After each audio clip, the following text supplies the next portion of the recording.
Dagdag, Genesis 38:9. I will read. New International Version. But Onan knew that the child would not be his.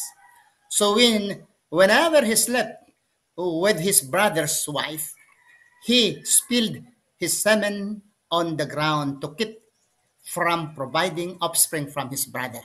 Kasi namatay na yung brother niya, kasi sa tradition sa mga Hudyo, ang next nga kapatid, kung walang anak, siya ang mag-asawa.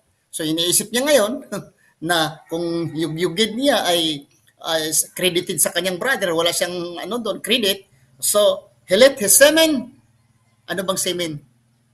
Binhi, lukulungan, mais, ano yan, palay, binhi, hindi, semen, sa Bisaya ito is talagang tulos. At saka dito sa Tagalog naman ay tamod. Pero umiwas sila, ginawang binhi, naging palay at mais. Pero yan ang totoo.